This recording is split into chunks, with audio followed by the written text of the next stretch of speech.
Welcome, all the haters, the losers, the malcontents, the trolls, the losers. Did I just say losers? Yes, I did. But anyway, though, the freaks, geeks, nerds, whatever, welcome to my reading of chapter 14 from my story, Torn Lace. Um, I'm reading, of course, as I said before, I'm reading to be kind of because, like, I guess the publishing world, including literary agents, don't really care for my work so far. Um, every single thing I've submitted, short story, novel, it's all been rejected.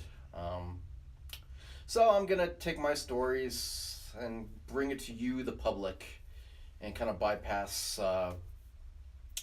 those organizations and individuals. Um, So anyway, though, for me, I've been doing okay. I haven't streamed in a couple days. Been under the weather. Been hawking up this phlegm. Feeling really down under the weather. I've had canceled dental appointments because of that. I'm still not feeling good. I'm still like a little hawking up shit, but I feel a little bit better though. Of course, my drinking doesn't help as well too, though. Yeah. Anyway, though. Well, that's what writers do, right? We drink, right? Our drug of choice.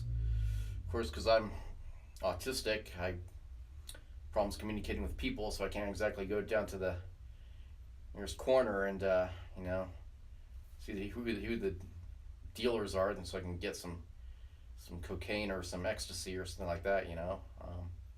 That's MDMA is actually really supposed to help Aspies, like myself, and also different psychedelics like shrooms.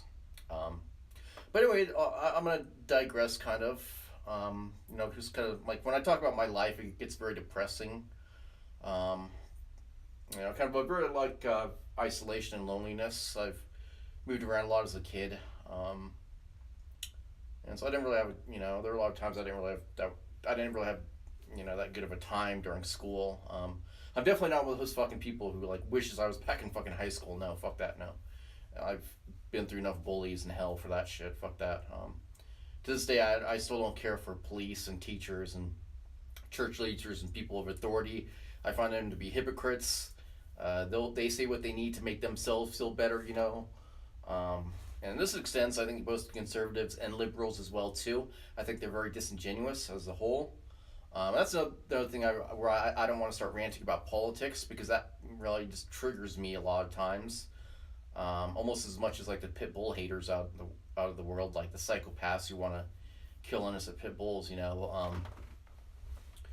So anyway, though, so to kind of summarize, for chapter 13, which I did my last reading, again we had Marie. She went to the parade. She saw Susan there, and Susan actually recognized her.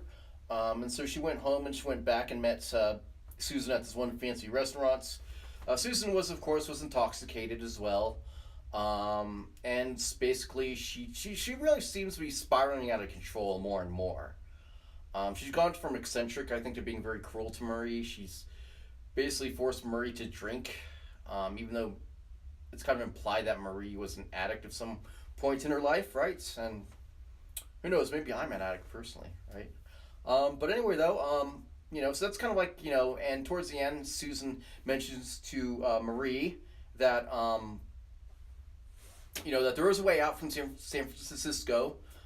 She didn't say if it was safe or not, but she did say that there was a way, and there was a specific time and place where there's going to be a mass escape from San Francisco, using what they call the BART system. And if you don't know what the BART system is, just think of it kind of like, at least in San Francisco, it's kind of like a subway system, like an underground subway system, where it kind of stretches from Daly City, which is very like south of San Francisco, then it snakes up, once again underground through San Francisco, and eventually going across the Bay Bridge, where it kind of pops up. When you get towards Oakland, it kind of like pops up, and then you get past Oakland and Berkeley, and then it kind of opens up, and where you'll see like these overpasses.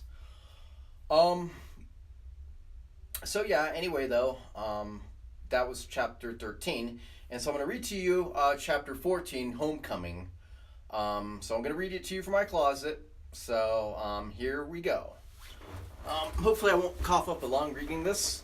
But again, this is something that hopefully will be very exciting to you, the listener. Okay, I'm the reader. You're the listener, all right? I'm the reader.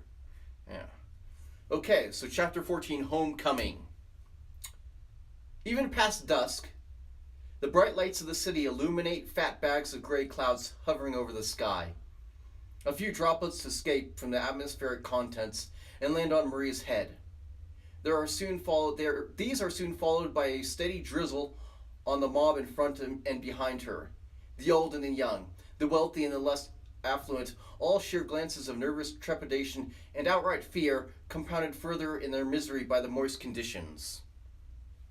The decision hadn't taken long. It tore at her soul as the thought of abandoning Joe, betraying him, was too much. She would only discover for herself if Susan was right, that's all. To see if there was an escape, and she had Adam to think of. So she threw together a small backpack filled mainly with diapers and food. Her money would no doubt be useless to the Fed soldiers, so she left the currency. She thought about leaving a note, at least one note pleading her case to Joe, but thought better of it. The bus lines had been shut down to conserve energy, so she took the truck which Joe left her and drove far down until she reached a growing trickle. She parked the vehicle down a side street, then joined the stream of neo-refugees and hoped for the best. She readjusts Adam's clothes to cover him better and glances behind her past the growing mob centered on Market Street for any sign of Susan's security force or any of the standard military units in the faint hope of maybe seeing Joe. All the local shops lining the strip had either been shut down or boarded up. Even the more touristy attractions utilized for basic transport, like the cable cars, had been shuttered. What's happening now? Murray questions a young woman who might have been around her own age, holding a young boy about 5 years of age close to her leg. She turns her head and stares at Marie with fear advertised on her face and shakes her head. Strands of wet hair cling to both cheeks. I don't know. Honestly, my husband just packed my bag up and told me to just head to the BART station. She motions to the bulky piece of luggage next to her. This was right when that asshole Dean pulled him off his beat and sent him off. Fucking prick. I don't even know who's coordinating this fucking mess. The woman's breath comes out in a small cone of fog from the chilly weather. I guess you had the same problem with yours. It must have been hard. I can't imagine leaving. The woman trails off. The line's moving, Mommy. The line's moving, the boy cries out. His mother gives them a final glance, then grabs her luggage and the boy's hands. He yelps in pain and turns in Marie's direction before they both fade away from the crowd. Marie is jostled and shoved from every angle as she eventually relents with the flow and travels through the slick streets. Dark pockets are carved from the alleys, slicing through the skyscrapers towering above. A jumble of voices and shouts are interrupted by the distant boom of thunder coming from somewhere in the distance. What do we do when we reach West Oakland? Who's the contact? What if they come after us? Has anyone seen his goons around? Where are they? Questions shoot from every mouth. A nondescript metal post signaling they had reached their destination points downward. She hesitates as anxiety creeps up her spine, slowing her pace. The last of the crowd moves into the black darkness below. Marie exhales and follows the last group. At first she is propped up from falling down the steps by the sheer weight of the bodies rubbing against her. A flicker, then several flashlights shower the checked linoleum floor as she steps level off onto the flatter ground. The bright lights from emergency power generators kick on, and she does her best to shield her eyes from the sudden glare. They turn into narrow slits when the kiosk ticket booths lining the walls come into view. The mob swarms past the security booth, turnstiles, and the meeting lines towards the BART platform below. It's down here, just follow us, excited voices from somewhere downstairs. Excited voices shout from somewhere downstairs. Losing ground, Marie readjusts Adam, only too aware of how much he'd grown over the past months. His weight was already tiring her arms. Bouncing around, he spits out strange noises. Surprisingly enough, the backup generator lights up even the bottom platform in a soft glow, stopping short of being swallowed by the dark void spewing from the subterranean tunnel. Like ants streaming in from a flood, the mob trickles down onto the rail tracks. The young helping the old and men helping women from the platform as artificial lights pop into view from those already braving the long trek to the other side. Marie packed her own flashlight for this very reason as she steps over the bumpy, yellow-marked danger zone and slides onto the concrete flooring. The power is obviously down, so there is no danger from the third rail, but she avoided it just to be safe. The soft, urgent voices, so loud, taper down, then die out the further they travel through the concrete-walled tube. Time seemed different down here. It became hard to tell how long they'd been walking for. Marie checks her phone. 30 minutes. A shout up ahead echoes down the tube. "Oh my God, thank God we're saved!" A young woman shrouded by darkness sobs next to her. "Woohoo! The Union forever, man!" "Yes!" Another pipes out.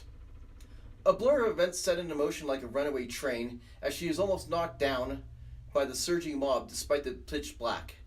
Marie throws her forearm against her brow to readjust her eyesight from the floodlights spilling into the tunnel. "Form an orderly line, and you will be processed. An orderly line," a voice belts out through a megaphone echoing far ahead.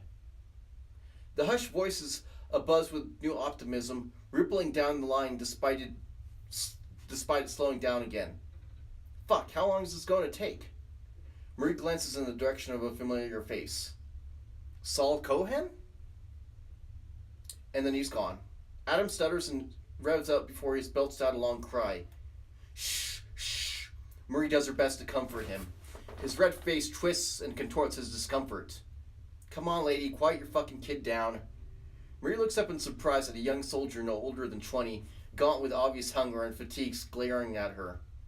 "My son isn't doing anything wrong," Marie surprises herself by snapping back. She moves closer and notices whatever remained of this man's proud uniform is now a patchwork of torn and dirty clothes, hanging loosely from his body.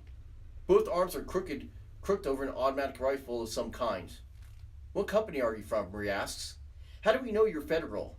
My husband was stationed at Fort Irwin. Where did you come from?" "Your husband is a fucking traitor. What's your name? What's in the bag?" He rips the knapsack from her shoulder and spills the contents onto the ground. Staring at a shiny apple, he snags it and devours the whole thing in a few bites.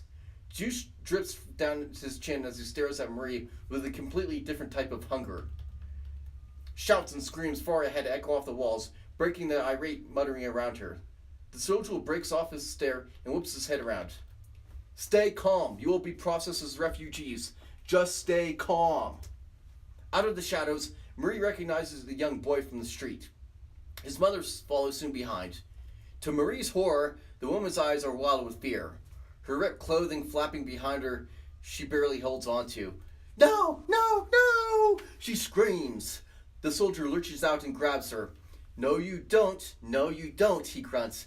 As he picks her up and tries to drag her away, the woman's heels kick at the ground. She bites down on his hand as he screams, then strikes her. With Adam shrieking in her ear, Marie stumbles long enough to stare at the flood of humanity reversing course towards the city in a swelling rage before she joins them.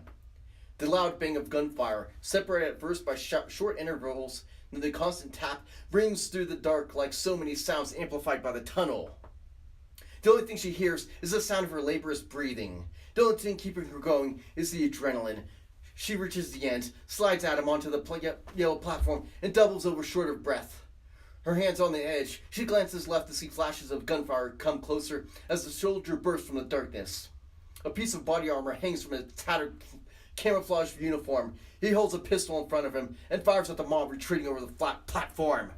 "No! No!" Marie screams as the soldier runs up to her. He grabs the front of her blouse and rips it in half in one brutal motion. She cries out in terror as a hail of bullets unload from behind. Half his scalp is taken off by the flying bits as he sinks to the concrete. Susan's security team fire in all directions from behind stone pillars and emergency terminal points in the walls. A row of federal soldiers reaching the platform are cut down in a bloody mess before they fall back. She pulls herself up, grabs Adam, and runs upstairs and out of the station. They ignore her every step of the way. The light drizzle from before is now a torrential monsoon, with thunder crackling and lightning illuminating the sky. The few making it out above ground are sniped off by shadows. Her hands shake and fumble for the keys when she makes it to the truck. She almost drops them before she unlocks the passenger side and scoops Adam inside, then takes off. As the sound of the bolts fade away, she speeds through a barren Market Street until reaching Hay Street near the Civic Center Plaza. A landmark, yes, a landmark. Pulling the steering wheel, she makes a hard left onto the Van Ness Avenue and shoots past the industrial shops onto Mission. A bright explosion erupts into the darkness, and she slams on the brakes. Her arms dart out, preventing Adam from flying onto the dashboard. She stares at the distant explosion with sound booming all around her. Orange fireballs lick in the night flicker, then die off before being replaced by more of the same. Explosion somewhere north. Joe, oh please God, let him be all right. Shouts and screams foam all around, shake her enough to exit the truck. She ignores the droplets of rain pounding on her head and streaming her hair in all directions. A beam of light bears from ahead. She steps out of the way to let a honking convoy of military vehicles zoom past. Turning around, Murray realizes she's near the ration outlet not far from her home. "Good evening, my fellow Americans," the voice booms from across the street. Murray jumps back. George Dean's face is more subdued with soft bags around under his eyes, barely holding up the rest of his drawn face. A beacon of strength and terror. Now he looked his age. "I need to be frank with you. These are trying times we live in, and even more trying is the issue of trust." A loud beep from one of the vehicles rips her eyes away from the Titantron and onto one of the APVs, slowing to a stop just a few feet away. Seconds tick by as a military personnel hunched over climbs out of the driver's side and limps over to her. A familiarity enters her mind as her eyes widen and a hand claps over her mouth. A bandage at one time as white as snow is now the color of crimson velvet. His military uniform was tattered and ripped at different places. His eyes withdrawn and cautious peer at her with a look she had never seen before, but a face she knew by heart. "And so, it must be told by me, and only me, that we have been betrayed. Betrayed at the highest levels of our government." They stare at each other. No one makes the first move. "Marie, why are you here?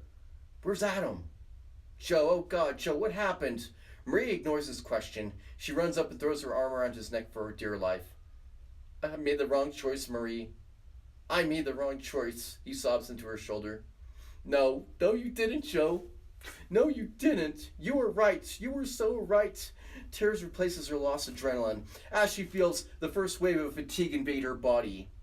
For the first time ever, her bedrock of strength and stability breaks down in front of her. Sinking to the ground, he pulls her down by sheer brute force. "My own daughter, my own flesh and blood has betrayed me, betrayed all of us." Murray strokes his back. His racking emotions shudder into her chest with the rain soaking their clothes and washing away their distress. "Our allies have betrayed us, turning their backs on our greatest need for a few silver coins." She stares up at the screen. Dean's face is drawn up in a mask of anger and vengeance. His eyes, ever so large, are like the inverse of a black hole. "This will not pass. She has been taken care of. And soon after, we will pay back this treachery twice-fold." We lost. Contingency plans are on the way. We will come out of this stronger than ever. The cause of freedom and true democracy will ring on. But we will be a people of one in this. A people of one thought, of one mind, of one culture, of one religion. Spittle shoots up from the general's mouth, twisting and turning with every syllable. His hands curl into fists, smacking the desk in front of him like a hammer striking an anvil of righteousness. Shut up, Murray finally snaps As she screams in vain at the general, tears mixing in with the rain, she lowers her head onto Joe's shoulder. The two of them sweeping together, the two of them weeping together, drowned out the sound of his rant, with a stream of military vehicles roaring past all of it. The war she had so desperately tried to forget, and hide like a small nugget in the back of her mind, was now closing in on her, on them. End of chapter 14. Woo! And what an exciting chapter that was. There's so much going on in that chapter. I mean, we see basically choices, right? I mean, if there's a theme in this chapter, it's this theme of choices. What is the right choice in this situation if you're in this dystopian, war-torn lands? You know, where do you go? Where is safety? Where is stability? Where can you raise your kid in a war-torn area, right? And so basically we see that Murray is going, Murray Lace is going with the refugees now. They're pouring basically underground at the BART station towards where the federal government is alleged to have been stationed in Oakland, right? So they're basically helping to exit the West Oakland BART terminal and kind of like, find safety through there. Of course, we find out they're not. In fact, we find out that the soldiers here are in far, far worse condition than the George Dean soldiers. They're wearing tattered uniforms. They're basically half-starved pack of feral soldiers. And it's interesting, like a parallel to it is like, a lot of it, like patriotic people, Republicans especially, conservative Republicans always say like, oh, the military, they defend our freedoms. They're honorable, great people. They deserve our respect and our admiration. Interesting enough, historically, the military was one thing, especially as a civilian, that you didn't want to meet. I mean, a lot of times, like the military, they would rape and plunder the land in order to conquer. So when an army was marching through your territory, most of the times that was, even if it was your own soldiers, a lot of times that wasn't a good thing. Just because of the nature of conflict, especially back then, meant that a lot of those long campaigns that, a lot of times if they would live off the lands, a lot of times if they had supplies, there was no guarantee that they were going to get resupplied. I mean, the opposing army could have pillaged the supplies, or something like that. A lot of times, they were basically, again, if you want to kind of demoralize your enemy and destroy them, you want to kind of like attack the family unit, right? You want to pillage and rape villages and slaughter and enslave, right? The Roman Empire, that's another great comparison, right? To how brutal past armies were. Genghis Khan, right? The Mongol army, the Mongol Empire. That's a brutal one as well too. You can even look at, the rise of Islam as well too. And so it is the nature of conquest, and the nature of conquest is to be brutal, especially to your enemy. So now we're kind of seeing like society devolve, right? Society's devolving, right? They're going back to the past. But anyway, though, to get back on track, we see Marie get lucky and kind of flee, and we also see that kind of like Susan Dean here. This is basically like Marie recognizes that that's basically her own personal security force. And that she was kind of like, almost like setting a trap, right? Like she really didn't give a shit about any of those people. Like if you look at past chapters, Susan Dean was actually mocking a lot of those people. And so one kind of wonders, like, if Susan sent them pretty much to their own deaths or enslavement to be raped, or enslaved, as literal slaves, that she did it on purpose to not only draw out the federal soldiers there, so she could slaughter them in the ambush, but also kind of like get rid of those people she didn't like in the first place. So we're kind of seeing this like a sadistic side to Susan Dean as well too, though. But anyway, though, Marie flees, and it's obvious that the security team, like it's obvious that Susan Dean has given strict orders to her security team that Marie is not to be harmed in any way, to let her pass. Everyone else is fair game. You can kill everyone else, but not her.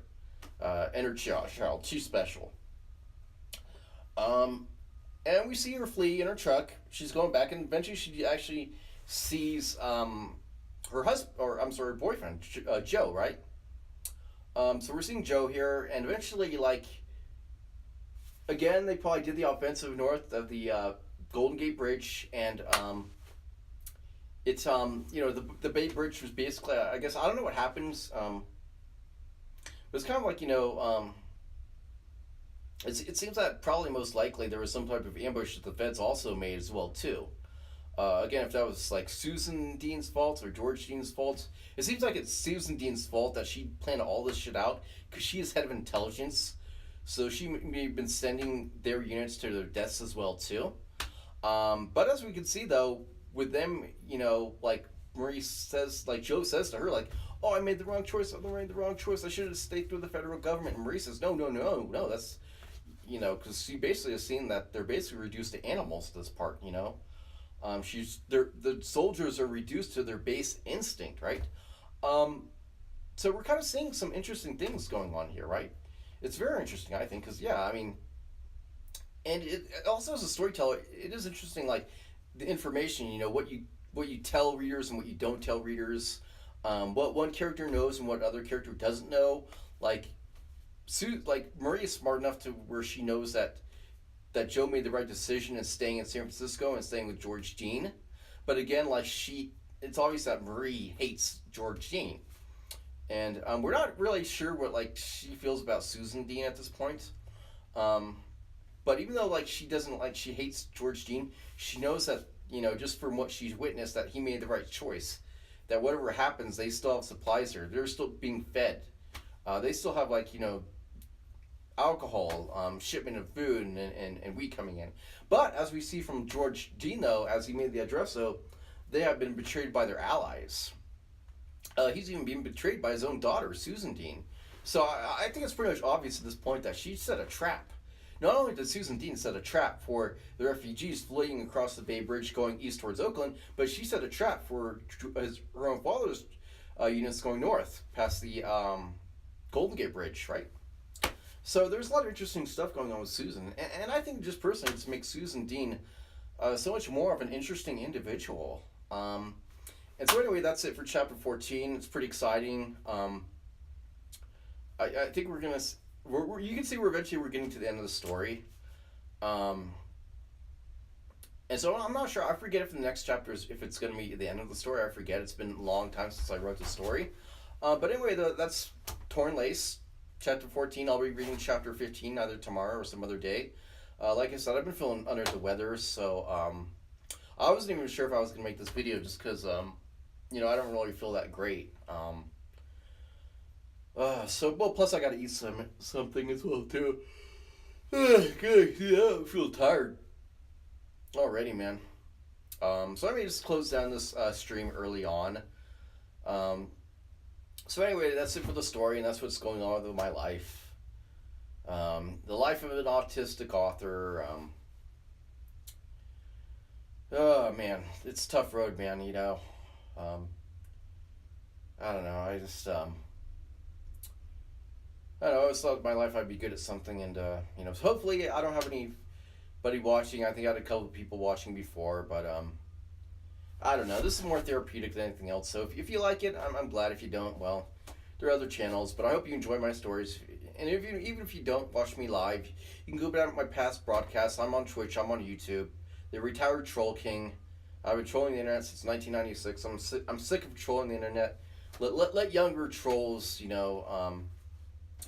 kind of take over. I was gonna say like one of the trolls I liked or used to like was Brittany Venti. But then she's like she went on her pit bull rant or whatever, and she joked about genociding pit bulls. It's like for me, I don't talk about genociding anybody, but I didn't really care for that. Even jokingly, I don't think it's a very funny thing, because we all get triggered by certain things, but I think for that, when you're talking about death, I was going to get triggered by that. But maybe I'll talk about that later on. But because death is an interesting subject for me, and with the afterlife, the concept of the afterlife that goes along with it as well too. But anyway, though, those are my thoughts and feelings for today, and I'm glad. Hopefully, if you go to my past broadcasts on Twitch and YouTube, you can check the stuff out. Eventually maybe I'll be streaming in Denver downtown. I'm still trying to get some job training. Because I don't know. I mean, like, before I did writing, my other passion was film, and I'm thinking trying to get back into film, or either editing or making my own movies, and put hopefully putting it on YouTube. Maybe like if there's a film festival, but I want to get back into film and video editing. Um, I don't know. Maybe I'll be good at that. If nothing else. If I'm not good at writing, if people don't want to watch my writing or read my, watch my past vlogging, or they don't want to read my writing, I get rejected by publishing houses and literary agents. That's fine. Maybe my calling is film and video editing and making movies, and but again, with autism, it's difficult meeting people, and for film, that's just something you do kind of have to be a little bit gregarious. I'm not completely like socially inept, but I am where it's like people will notice after a while.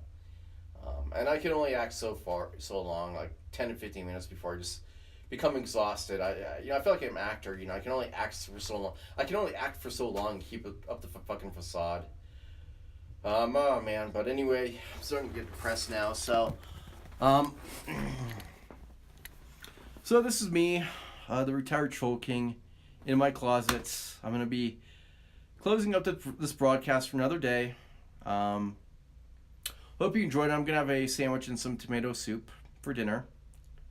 So, you see my jacked up teeth too. I'm gonna be trying to go to the dentist tomorrow morning, and it's not this teeth, but like I know my teeth are crooked, but like in the very back, I got like a cap tooth that fell out, and I got like a broken tooth on this side. So I want to get like it checked out, and I don't know, maybe Medicaid can fix it, because I'm a broke ass Aspie. I'm a broke ass autistic man. So it's not bad enough. Fuck. I'm getting to self-pity territory. I hate doing that. But I don't know, man. Just been poor all my life. It's not like it's bad enough you got autism. Bad enough you're bad at dealing with people. And it's even worse when you live in poverty and there's nothing. You kind of feel like there's no hope in life. And that's where I'm at right now. So I'm hoping this will be therapeutic for me. And again, even if you don't watch it now, maybe you can watch my past broadcasts, and you could really get some entertainment. And that's what we want to do. Is I feel like I'm bad at math too. Oh, that's another stereotype, Aspie stereotype. That we're all great at math. No, not me. No, I'm quite terrible at math, and I tried actually being computer science and mechanical engineering, but I got a pre-calculus and I got a chemistry one, and I just, man, it didn't help when the tutors too were like, oh well, you don't remember what do they call the base exponents? Not an algorithm, but logarithm. Yeah, logarithm. Okay. So, we all spent like a week in logarithms in Algebra 1, and I totally like forgot, and it's like, so the guy, pre-calculus guy, was all like, treating like I'm stupid, like, oh, you can't get, logarithms? Well, and I was, well, no, I have a disability, actually, it's very hard for me to remember stuff, just because as an Aspie, I'm always trying to, like, be aware of my social interactions and not say the wrong thing to the wrong person. Okay, so a lot of my brain is geared, my energy is geared towards that, okay? My energy isn't geared to remember these formulas, these confusing fucking formulas, You gotta remember a billion of them. You don't even understand why they are like that, But you're just supposed to remember it, And, so that's, the depressing aspect of my life. I can't really think that any good thing in my life is happening right now. I really can't, and I don't know. There's really like no reason to go on living. It feels like. It's like I'm bad at relationships. I have no money. I've been broke all my fucking life. I've been bad at math, bad at science, except biology. I think I'm decent at that. Bad at sports. I'm gangly. I'm uncoordinated. I have been. In fact, the only sport I've been good at was like as a quarterback throwing the ball, and I think that was because my brother forced me to go out every day when I was in 7th grade and throw the fucking ball. I think that's the only reason why I got used to it. But what else can I do though? But move on, keep on what I'm doing, and I don't know. Maybe I'll get a following. Maybe I won't. But we'll see. I'm meeting some Department of Vocational Rehab. I got a case manager assigned to me. So we'll see how useful he is. Um, I don't know. A lot of it, the government, they like pretend to help you, but they don't give a shit. Teachers, they really don't. And one good thing about, or the bad thing about America, or the biggest thing that's shitty about America is that they're all hypocrites here. Or at least fucking other countries, they admit that they don't give a shit about you. America thinks that they're all fucking about liberty and helping people and being nice. Well, unless you're from Israel, Israel, you'll be put on the fucking pedestal, right? I mean, they have the gall, pointing out the genocide of different Native American tribes, right? But they have no problem fucking slaughtering indigenous Palestinians. They don't give a fuck about that. So we're supposed to feel sorry for for them, but I mean, their own indigenous Palestinians, they drove from the land, and so anyway, though, that's my rant for today. It's not easy. A lot of reasons I haven't been streaming the past couple days is because I've been writing. I am actually happy about that. My science fiction story, I've been doing a second rewrite of it because my last one I only got to like 20,000 words. I was really bummed out about that because some writers complain about overwriting, but me, it's like it's underwriting, and I think it's because I summarize too much. I don't really get in really depth with the character and the description, and I want to fix that. So I'm kind of like writing like different ways on how I can expand the story. So I'm working on that. So I am excited about that. It's just that I wish that my past writing had gotten published, so I had a little bit more, to look forward to, right? Instead of like being a complete loser for my past 40 years of my sad existence, But as a troll, I will try to go forth and with my life, retired troll king. Years doing troll, 20 years of trolling, and now I'm sick of it. I've hung up my trolling, and so I will see you all next time. I don't know what that's gonna be, but probably maybe tomorrow, next couple days. I'll be streaming again. I'll see how I feel though. Oh my god, I'm tired. Being in this closet, man. How do people stay in closets for so long? Anyway, I will see you guys soon after. Bye bye.